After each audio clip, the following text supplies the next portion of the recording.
Tonight, deep uncertainty over the shape and scope of the Mideast ceasefire as Donald Trump faces intense backlash over the war. It's absolute madness. How can any person that is mentally stable call for an entire civilization of people to be murdered? As Iran holds its grip on the Strait of Hormuz, Israel vows to keep striking Lebanon, sticking points testing a tenuous truce. Plus, Mark Carney is facing questions about his newest MP's right-wing record. I will vote with the government. I will protect the rights and freedoms of women to choose. The latest conservative defection and what it could mean for Pierre Poilievre's leadership. And a class action lawsuit launched over bogus maple syrup. All the samples that were brought to our lab were positive, meaning that they were falsified. The Radio Canada hidden camera investigation that exposed the sugary deception. From CBC News, this is The National with Chief Correspondent Adrian Arsenault. Thanks for joining us. The ceasefire that halted a spiraling Middle East war between the U.S., Israel, and Iran is being strained to the breaking point tonight, with both sides trading accusations. As Lebanese grieve and bury loved ones from the deadliest day of the war, Iran says Israel is violating the truce. And as Iran continues to throttle traffic through the Strait of Hormuz, Donald Trump says that violates the ceasefire, warning that oil will flow through the strait again with or without Iran's help. Katie Simpson now on how Tehran and Washington continue to pressure each other with the ceasefire hanging in the balance. Mourners gathered across Iran at pro-government rallies to mark 40 days since the killing of the supreme leader. His replacement, his son, vowing revenge with a new global threat. A letter read on state TV, purportedly written by the Ayatollah, says Iran will take management of the Strait of Hormuz to a new level. The strait is supposed to reopen as part of the ceasefire. Iran claims ships can use the route if they coordinate with authorities. Safe passage is secured. Strait of Hormuz is open. But fewer than a dozen ships passed in the first days of the temporary deal. And there are reports Iran is charging tolls. The U.S. president responding on social media. Iran is doing a very poor job, dishonorable, some would say. That is not the agreement we have. Pressure on the global energy supply is now at the point NATO members are preparing to step in. And so each country is now looking for what they can do to contribute. The head of the Security Alliance says NATO responded slower than Trump liked, in part because it didn't get a heads up about the war. I sensed his disappointment about the fact that he felt that too many allies were not with him. Trump will keep additional American military assets in the Middle East until a peace deal is finalized. And he is again threatening Iran to meet his demands. Or else, Trump wrote on Truth Social, the shooting starts bigger and better and stronger than anyone has ever seen before. Thank you very much, everybody. Trump's recent actions and words have enraged some prominent conservatives, including his threat to wipe out a civilization, sparking calls for his removal from office. It's absolute madness. How can any person that is mentally stable call for an entire civilization of people to be murdered? Many prominent right-wing activists were already angry at Trump over his handling of the Epstein files. The war with Iran is making it worse. So, Katie, that mention of the Epstein files, there really hasn't been much talk about them lately because of the war, but they are front and center again in D.C. There was a remarkable moment at the White House, Adrian. The First Lady, Melania Trump, delivered a statement that seemingly came out of the blue. She called on Congress to hold open public hearings for the victims of the Epstein files and distanced herself from Jeffrey Epstein. I never had a relationship with Epstein or his accomplice, Maxwell. I am not Epstein's victim. Epstein did not introduce me to Donald Trump. The first time I crossed paths with Epstein was in the year 2000 at an event Donald and I attended together. At the time, I had never met Epstein and had no knowledge of his criminal undertakings. What prompted this remains unclear, but she did say online smears are reaching the point of defamation. This puts the Epstein files back into focus when the White House so desperately wants it to go away. All right, thank you. That is Katie Simpson in Washington. Now, as Katie mentioned earlier, there's also intense political pressure over the fate of the Mideast ceasefire as Iran tries to dictate a new reality in the Persian Gulf. Iran's murky wartime control over shipping in the Strait of Hormuz is now out in the open. Traffic through the strait never actually stopped, but since the war began, it's dropped about 90%. So they're pretty much controlling who can come in, who can come out, managing the choke point pretty much at will, and in some cases even asking for tolls. The Trump administration was quick to claim Iran has loosened its grip. We have seen an uptick of traffic in the strait today. Iran's letting ships go through. But so far, nothing seems to have actually changed. Ships used to go through the middle of the strait. Since the war began, Iran's military has been routing them closer to its coast and now says it will permit only a maximum of 15 transits a day. Wednesday, the country's Revolutionary Guards published a map making that new route official, suggesting the old route may have been mined. And across Israel tonight, again, there were air raid sirens and reports of Hezbollah missile attacks. Chris Brown now on the toll the continued fighting has taken in just a single day on both sides of the border. The horror and immensity of Israel's attacks hit home across Lebanon Thursday. At this Beirut hospital, bodies in bags arrived as other victims were taken away to be buried. They're all gone. My whole family is gone, says Abdulrahman Mohammed, who lost 5 family members, including a brother, a sister, and a nephew. Israel said it was targeting Iran-aligned Hezbollah militants. But especially in Beirut, the attacks flattened high-density neighborhoods that were full of families. More than 300 people were killed and over 1,000 injured, fueling growing international calls for Lebanon to be included in the ceasefire. The ceasefire needs to include Lebanon and needs to include it now. Israel's army has invaded southern Lebanon, displacing more than 1 million people, often destroying their homes. Its government claims it needs a buffer zone to defend northern Israel from Hezbollah attacks.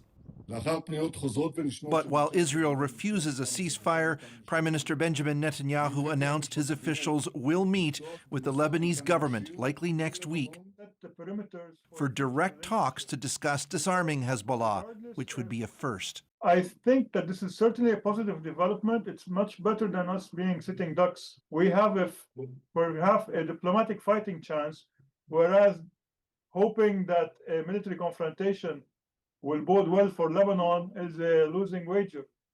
Lebanon's government has already officially banned Hezbollah's military activities, but disarming the militants has proven extraordinarily difficult. Lebanon's military is weak, its government is divided, and Israel's attacks have made Lebanon even more vulnerable. Chris Brown, CBC News, London. Canada's Prime Minister is defending his decision to welcome former Conservative MP Marilyn Gladu into his caucus, despite some of her past positions which seem to clash with Liberal Party values. Ashley Burke with Gladu's message to her new party tonight as members gather at a convention in Montreal. On the cusp of a majority government, the Prime Minister meeting with Liberals across the country.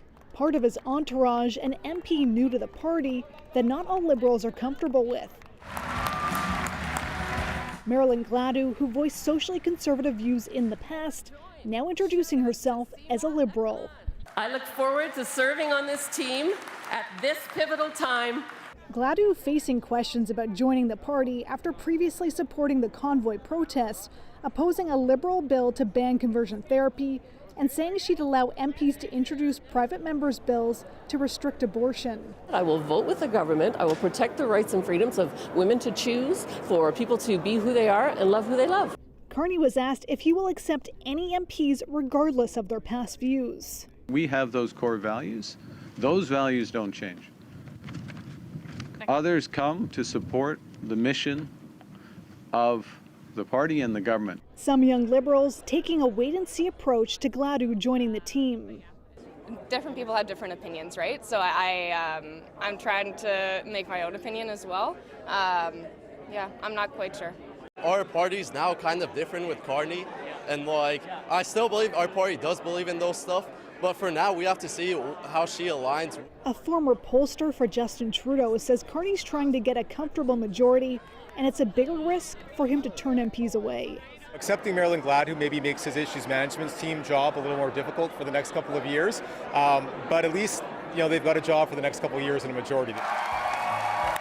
The Liberals hoping to land that majority next week, cheering on their candidates in 3 by-elections happening Monday. That means choosing seriousness over slogans. It means choosing progress over fear. Liberals here hope any controversy over their new MP will soon be forgotten if they get those by-election wins.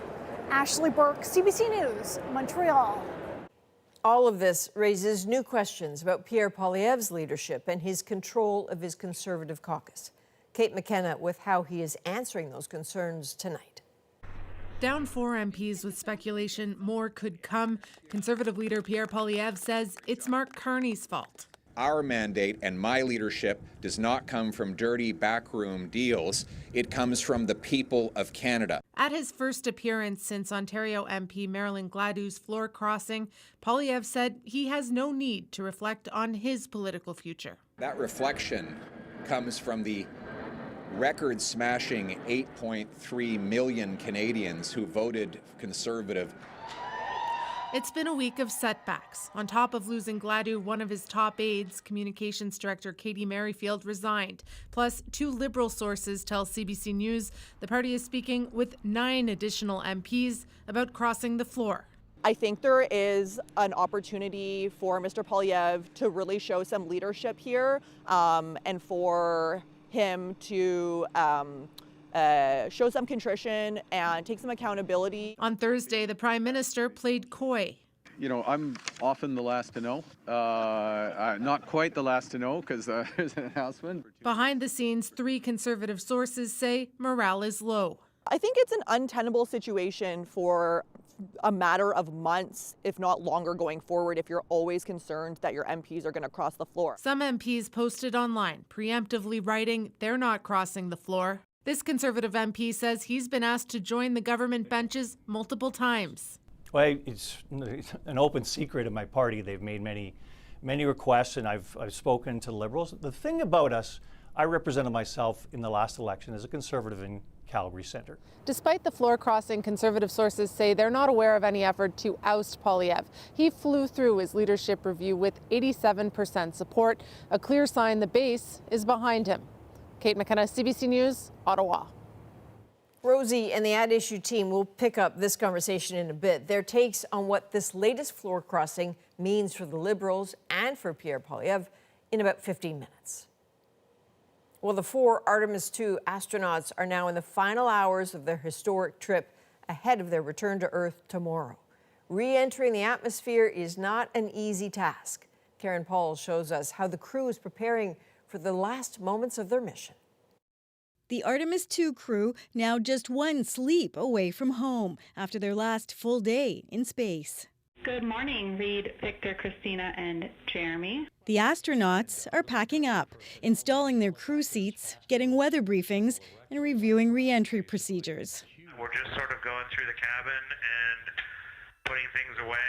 Orion passed the halfway point between the moon and Earth Thursday evening. They're going to cover that second half a lot faster than they have covered that first half. You don't feel that speed in space, but once they slam into Earth's atmosphere, that is when they are going to feel it for sure. Re-entry to Earth is a carefully calculated sequence, starting with the initial approach into Earth's atmosphere when the astronauts will feel gravity for the first time since they launched April 1st. In the final minutes of their mission, preparing for a gentle splashdown in the Pacific Ocean, the crew will deaccelerate from 32 times the speed of sound to just 30 kilometers per hour. They are going to be experiencing some pretty crazy G-forces as they slow down really quickly. But the other thing that they've been trying to do is they're trying their best to do a delicate balance between entering the Earth's atmosphere too steeply versus too shallow. Let's not beat around the bush. We have to hit that angle correctly. Otherwise, we're not going to have a successful reentry. The big question, if the capsule's heat shield will block temperatures up to 3,000 degrees Celsius. There was unexpected damage during the Artemis I re-entry in 2022, though officials say nothing that would have jeopardized a crew. It's impossible to say you don't have irrational fears left, right? But I'd tell you I don't have any irrational fears. NASA teams on the ground are also preparing for splashdown. The Navy already in position off the coast of California, ready for the astronauts' return. Karen Pauls, CBC News, Winnipeg. Ian will host special coverage of the Artemis II splashdown tomorrow, starting at 6:30 p.m. Eastern Time on CBC News Network and wherever you stream CBC. Well, the man behind the largest gold heist in Canadian history has been sentenced to nearly 4 years in prison. In 2023, gold and cash were taken from Toronto's Pearson Airport, totaling more than $22 million. Arsalan Chowdhury pleaded guilty to plotting the theft. 7 other suspects have been arrested in connection. The stolen gold remains unaccounted for. There's fresh controversy tonight around the culling of those 300 ostriches exposed to avian flu. Their plight sparked outrage as the BC farm owners insisted the birds pose no threat and should have been spared. Tonight, Fifth Estate co-host Mark Kelly exposes an argument built on exaggerations and false claims. Come on, baby. The ostrich farm owners had long claimed their birds were scientifically valuable and irreplaceable as they fought to stop the cull. But was that true? They claimed a Quebec lab tested their ostrich antibodies, and the then president of the company was impressed by their potential. And he said, if all of your ostrich eggs are like these eggs, he said, this is a game changer. In an email to the Fifth Estate, that lab, Immune Biosolutions, said the antibodies did not demonstrate the quality, purity, or specificity required for therapeutic development. The farm owners claimed a Harvard University medical professor was on the scientific advisory board of their research company, Struthio Bioscience. We contacted Dr. Alessio Fasano. He said he'd never heard of Struthio. He found that to be disturbing, the fact that he was listed there, because he was not a scientific advisor. He was on the list to be. The company's pitch to investors claims Struthio would generate billions in revenue selling ostrich antibody products. Dr. Lyle Oberg, former Alberta finance minister, is on the Struthio board, but within 5 years they expected revenues of $2.2 billion. You consider that to be realistic? No. So unfortunately, I didn't agree with the business plan. I don't agree with that kind of escalation in the numbers. I found the Struthio Biosciences business plan, which was the best description of the scientific work that they were undertaking. And I think calling it scientific work is quite generous. What would you call it? I call it a scam. And in the end, due to the long legal challenges, the cull of these so-called irreplaceable birds cost the Canadian taxpayer almost $7 million. Mark Kelly, CBC News, Edgewood, BC. You can watch Mark's full investigation Friday at 9 p.m. on CBC TV or wherever you stream CBC News. Lawyers are pursuing a class action suit alleging a maple syrup producer in Quebec is selling an impure product. All the samples that were brought to our lab were positive. We found some foreign sugar in it. Where the syrup is being sold and how the producer is responding. A species of penguin now at risk of extinction. It'll be all on us because it's happening on our watch. What is causing the population's rapid decline? And 2 bald eagles in distress. Who comes to help? Canadians, of course. We're back in 2.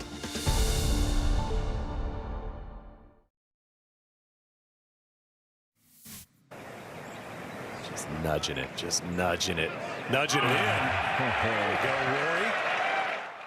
Very nice. Defending champion Rory McIlroy shares a two-shot lead after the first round of the 90th Masters tournament. Only 3 golfers have ever won back-to-back titles at Augusta National. World number 1, Scottie Scheffler, sits 3 shots back. Nick Taylor is one of 3 Canadians in the field. He is 4 shots off the lead after 18 holes. An investigation by our colleagues at Radio Canada has very quickly led to a class action suit. It's about the purity of some maple syrup. Sarah Levitt shows us how it all started with one reporter's discerning taste buds. It started with some maple syrup at breakfast. Just one bite in, Pierre Poilievre, a journalist with Radio Canada's Enquête program, noticed something was off. That bite has led to a class action lawsuit yet to be authorized. Canadians love their maple syrup, and what has come to light is that there's a significant producer in Quebec who's been cutting our cherished sirop d'érable. Enquête traced the strange-tasting syrup to Steve Bourdeau, a producer near Montreal. The team bought 5 cans of his syrup from different stores and brought them for analysis to a provincial lab that monitors maple syrup quality. All the samples that were brought to our lab were positive, meaning that they were falsified. We found some foreign sugar in it. It was cane sugar, around 50% in each can. Enquête visited Bourdeau's farm, posing as buyers for a grocery store. Filmed with hidden cameras, the producer alluded to unspecified illegal practices. La jalousie parce que j'ai le marché. Puis c'est pas tout légal, puis j'ai pas fait pareil. Most maple syrup producers sell in bulk, but Bourdeau sells directly to stores. He refused an on-camera interview, but later by phone said the fake syrup could have come from Ontario suppliers. Bourdeau also admitted to labeling Ontario syrup as being from Quebec, an illegal practice. The class action specifically targets the impurity of the syrup sold. We want to deter this type of conduct, so we will absolutely be pursuing compensatory and punitive damages in this case. After the Enquête story aired, consumers in Ontario and Quebec noticed some cans had been relabeled, covering a sticker showing they came from Bourdeau's farm. The labels were put on before the report had aired. It's not clear who did it or why. Sarah Levitt, CBC News, Montreal. Melting Antarctic sea ice is putting the emperor penguin at risk of extinction. Unless we do something quickly to stabilize the situation, you will see larger die-offs. What needs to change to save the species? After the break, Rosie's here with that issue. Hey, Rosie. Hey, Adrian. Tonight, we're obviously going to talk about that 5th MP to cross the floor to join the Liberal Party. Others come to support the mission of the party and the government at this crucial time. What does it mean for the Liberals, for the by-elections on Monday, and for Pierre Poilievre? Andrew, Althea, and Rob Shaw join me to talk about that and more.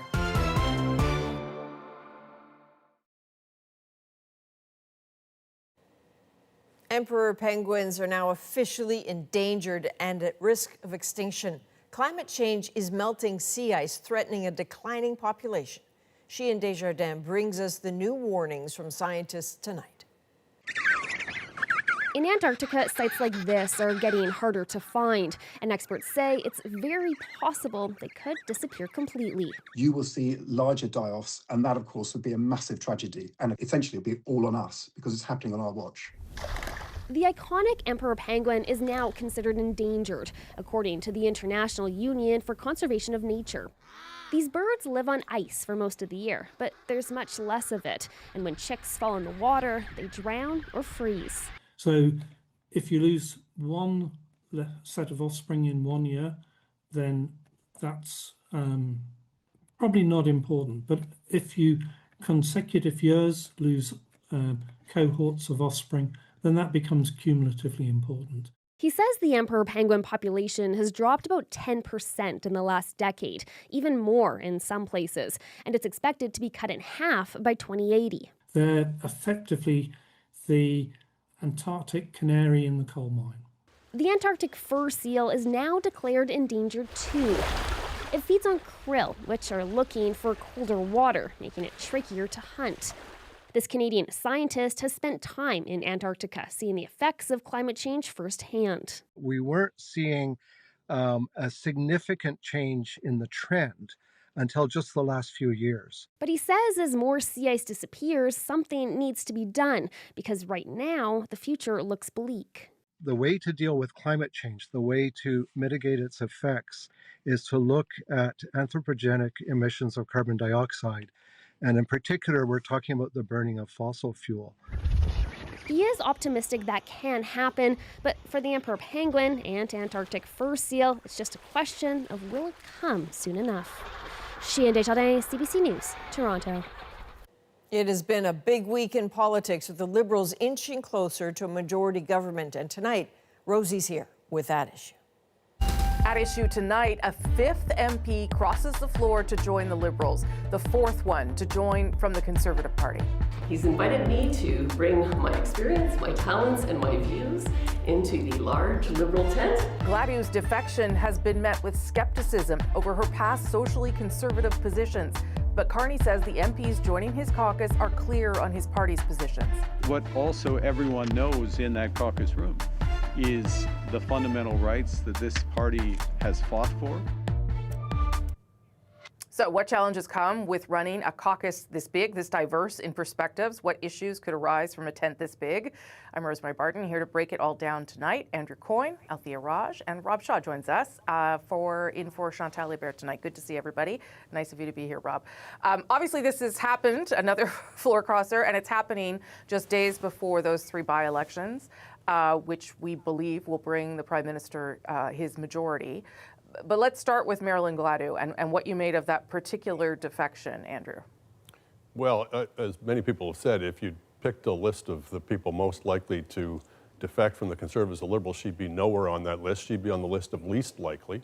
The other ones who've crossed have typically been people maybe in swing ridings who were worried about losing their seats, or people who were more on the progressive end of things, who maybe weren't terribly keen on where the party was going ideologically. This is somebody who ran for leader of the party, who's in an absolutely bluer than blue riding, who's in no danger of losing her seat, and who you'd think would be comfortable with at least the right wing of the Conservative Party. So for her to cross, if she's accessible by the Liberals, then who isn't? And that must be setting hearts aflutter in both the Liberal and the Conservative camps right now. Yeah, and we'll talk about the consequences of this for Pierre Poilievre in the next block. But how difficult does this become for Mark Carney, Althea? Or maybe it doesn't. I mean, Marilyn Gladu walked in with the Prime Minister and she was greeted like a rock star herself. So, but it does seem as though there's lots of different moving parts of this Liberal Party. Well, in part because her appearance into the Liberal Party fold basically gives them a majority. To your point, they're widely expected to win the two Toronto by-elections on Monday, which are Liberal safe seats. And so, you know, even MPs who perhaps have some concerns about some of Ms. Gladu's previous comments recognize that this means 3 years of stability. It means that they do not have to worry about having an election, that they can go on vacation in the summer, that the government will be able to do more things, that that committees in the House will run smoothly according to how the government would like them to run. So I think there's part of that. Mm-hmm. I think also that on a personal level, like Marilyn Gladu is lovely. She's super charming. She's, you know, a person with a deep sense of compassion for other people. I think that's perhaps how some people can see her convoy support, her concerns about those who were unvaccinated being unfairly treated, having, you know, losing their jobs, being unable to travel. So I think there's an ideological consistency in her thinking. I think where the challenge becomes twofold. If she gets into cabinet, you're going to have a lot of people screaming bloody murder in caucus. Yeah. And then you'll have this progressive wing of the party that already feels like they're not as influential as they would like to be when you look at like the pipeline, for example, the MOU with Alberta, who feel like, well, are my values represented in Mark Carney's party? And he outlined some values today, and we can talk about that. I'm not sure that the Prime Minister has actually been living those values. And so I think that creates a huge opportunity for the NDP, and those MPs in seats that could swing to the NDP are going to start feeling some pressure. It is, I mean, I think when Canadians see floor crossing, Rob, that, you know, they see someone who ostensibly believed some things the day before and is now being defended by the Prime Minister and said that when it comes to these issues, whether it be abortion or gay marriage or other things, that she has accepted the values of the Liberal Party. And that's, I think, the hard thing that's kind of hard sometimes for people to reconcile. Or at least, accepted being quiet on them long enough. I mean, I have a question. Like, do any of us think that if Ms. Gladu had quit the Conservative Party last year and sought the Liberal nomination in Sarnia, that she would have been welcomed or approved? And I don't think so. And so it's kind of surprising, in one way, to see the Prime Minister being able to overlook some of the things that you've mentioned there on her social issues. But then on the other hand, I guess it's just an example of the sort of ends justify the means, government, that the ends is a majority. The means are anyone that Mr. Carney can take to get him there. And the question becomes, and Rosie, you asked this at your year-end interview with him, is there anyone that he will not take to come to the party? We're still asking the question months later. Mr. Carney's asked it repeatedly today and this week. His answer is, well, okay, yeah, you gotta vote with our values, but can you just slap a new coat of paint on anyone and scrub their social media feed and hope they keep quiet and boom, they become a liberal? There's got to be something more to it than that, because it's kind of a remarkable move in many ways. Yeah, and to be fair to Ms. Gladu, yes, they didn't scrub her social media feed. No, it's still there. No, it's still there. She's been an MP for a long time. That would take a long time. But Andrew, that does, though, raise the question about, how people would view the Prime Minister. I don't think anyone's, having issues with it immediately, but I do wonder how that affects people's view of the Prime Minister overall. Yeah, I mean, I don't think he has too much to worry about from the Progressives in the Liberal Party, because he owns this party. They have their seats because of him. He has a sky-high approval rating. They're not going to make serious trouble for him. But he is in danger of, with a lot of the other actions he's been taking, presenting himself as being so unprincipled and so devoid of any kind of ideological moorings that people have a hard time taking a read of him, and particularly voters on the left side of the spectrum. So, I mean, I'm all for big tent parties with, ideological diversity with them, but at some point the tent becomes a circus. And this is, in a way, it's kind of a reversion, as with so many things that Carney is doing, to the Liberal Party pre-Justin Trudeau. Yes. Who remade it in a much more ideological vein. But there used to be within the Liberal Party pretty hardcore social conservatives. They were an odd fit. But at the time, it wasn't seen as being inconsistent. So maybe if Jean Chrétien could make that straddle, then so can Mark Carney, I suppose. Does that become challenging, though, in spite of what you said there, Althea, about, when people get a majority, things get easier for the Prime Minister? It does, I think, require someone who's pretty adept at managing a caucus. And I don't know if the Prime Minister has those abilities. He's going to start to appoint some. He's going to have to start appointing somebody to do that. I agree with what Andrew said. I do think there were a lot of caucus members who felt, especially in the last year of the Justin Trudeau government, that the party was too ideological, too focused on identity issues, not thinking enough about how to appeal to voters, not just in Western Canada, but in rural Canada. Some of the policy prescriptions seemed out of touch with what MPs felt their voters wanted. And you kind of have a really drastic shift, much more business-friendly Liberal government. And some people, yes, have suggested that it resembles the Jean Chrétien, Paul Martin era. But I think what is perhaps the beginning seeds of discontent are more on those values that Andrew mentioned. Like the Prime Minister talked about how a very important value for the Liberal Party is defending the Canadian Charter of Rights and Freedoms. And that is something that you see throughout the policy prescriptions that Liberal delegates in Montreal will be debating over the next 2 days. But, the Prime Minister said nothing when Alberta invoked the notwithstanding clause on labor rights, for example, just a few months ago. So you have, what values are you living by? I think he needs to start showing Liberals that. The other thing I thought was interesting today was how he said some people come to the Liberal Party because of those values, and others come because of the mission. And so you don't need to be a champion of those values. Yeah. You need to believe in his mission about building Canada strong, the crisis of the moment with Donald Trump. I thought that it was an interesting distinction that the Prime Minister made. Let me bring in Rob on that point, because it does speak to the moment we're in, perhaps, rather than just, values. It also speaks to the context that we're in. Yeah, and I guess I'll be interested to see the Liberal convention, and I'll read Althea's reporting from on the ground there too, because thousands of members there, surely some of them believe in something more than just, Mark Carney. They must believe in a party that stands for something. How flexible are they? Maybe the values are just winning. Maybe they want to see the party for, how it is and not how they would like it to be, to paraphrase Mr. Carney. And yes, his argument that this is about supporting government's agenda at a critical time, you're joining a mission, I guess it resonates when you're winning and when the U.S. president is scaring everyone. But when this government picks up baggage like they all do, and the mission gets muddy and the agenda gets controversial, you're going to have these ex-conservatives lurking in the background, knowingly out of step on big social issues, ready to cause trouble, kind of like, Michael Ma and forced labor in China. And they become problems as well, even though they're votes that the Prime Minister needs. Okay, we're going to leave this first part there. Thank you all for that part of it. When we come back, we will take a look at the other flip side of things, what this means for Pierre Poilievre and the Conservatives. I feel badly for Ms. Gladu's constituents, the strong majority of whom voted for our Conservative vision. So is Pierre Poilievre still safe as leader of his party? Can he hold on after another MP leaves his team? That's next.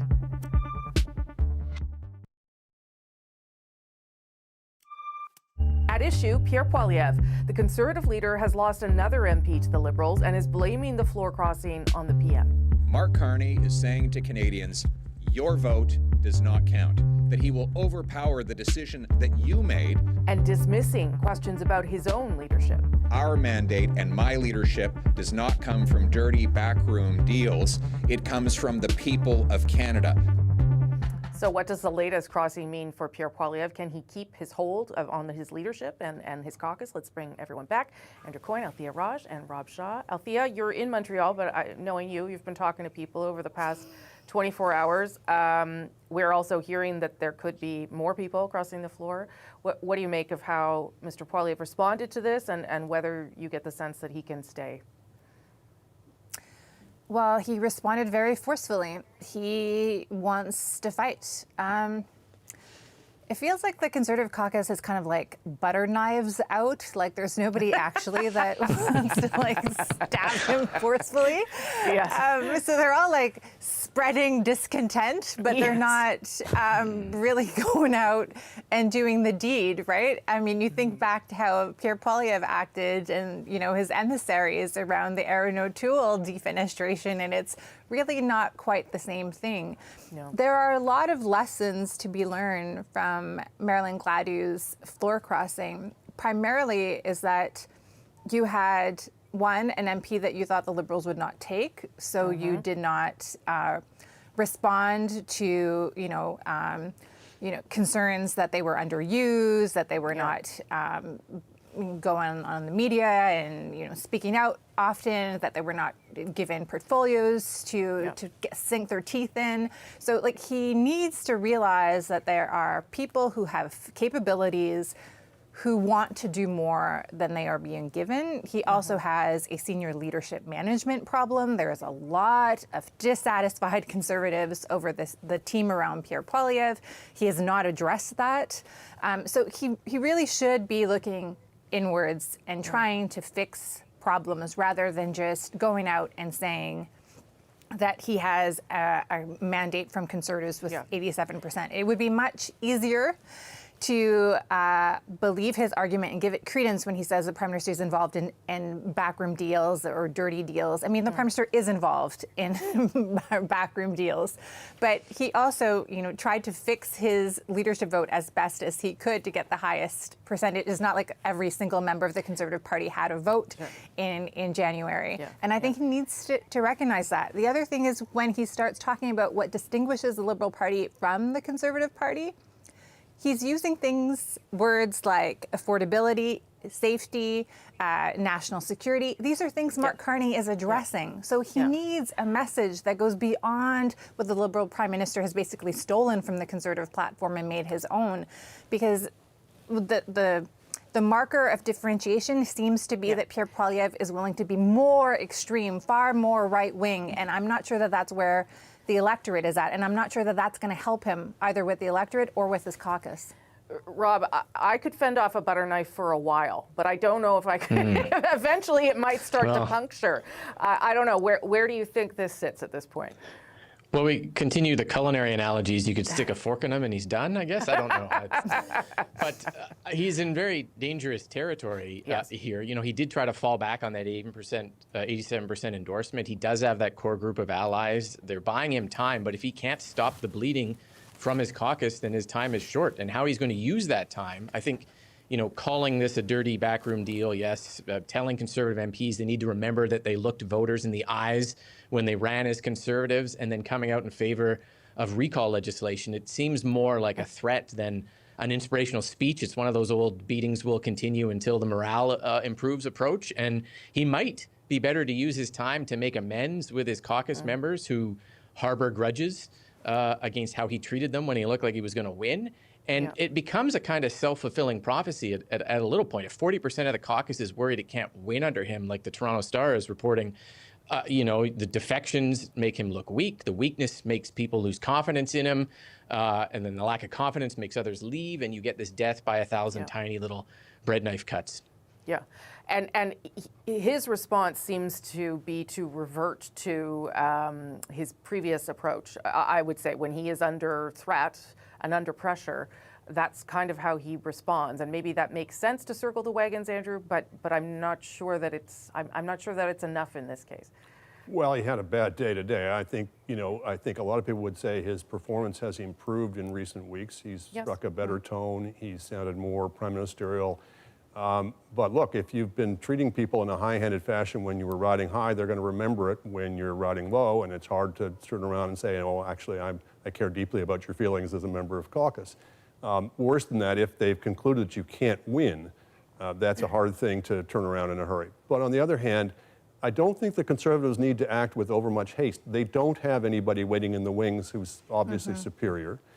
They don't have any need to act in a hurry. There's no election in the offing. So it seems to me there's a merit in holding their horses and waiting for a while for two reasons. One is you give Poilievre a chance to show whether he can raise his game in a more sustained fashion. You give the Liberals chances to get into trouble because there's trouble on the way in terms of the world situation, the economic situation. And you give the people who might contend with him or succeed him a chance to develop their profile and build a team, et cetera. So what's the point of acting in in haste right now? Well, because politicians don't always act rationally, as we know. We'll see whether they give him more time or not. But I agree that with Althea, it's only butter knives for now. I enjoy that analogy so much. I'm going to steal it for the rest of the day. Thank you all very much. Thank you, Rob, for being here. That's At Issue on The National. We're going to keep this conversation going and talk about Senate independence and questions about how senators will be appointed with Prime Minister Carney. Catch that on YouTube or the At Issue podcast. Now back to Adrienne in Toronto. Thanks, Rosie. Coming up, 2 entangled bald eagles get stuck on a power line in Surrey, BC. With their feet locked together, they got caught in a loop in the line. So how are they freed? That's next in our moment.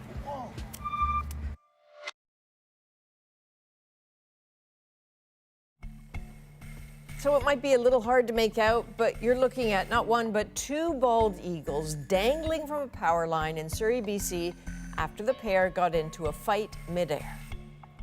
In the moments that followed, a local rehabilitation center rushed to the birds to set them free, and now their rescue efforts make our moment. Oh, man. We got a call of 2 eagles hanging from a line. They were fighting, and they didn't let go, and they got caught up in the power line with their feet locked together. They got caught in a loop in the line. They couldn't break apart at that point. We realized that they were on power lines. We got a hold of BC Hydro and the fire department to safely get these eagles out of their predicament. They got into the bucket. One of the volunteers grabbed a leg of one of the eagles while the other volunteer clapped, and that was enough to scare them apart, and they both flew away successfully. There we go. In certain circumstances, some birds just will not let go.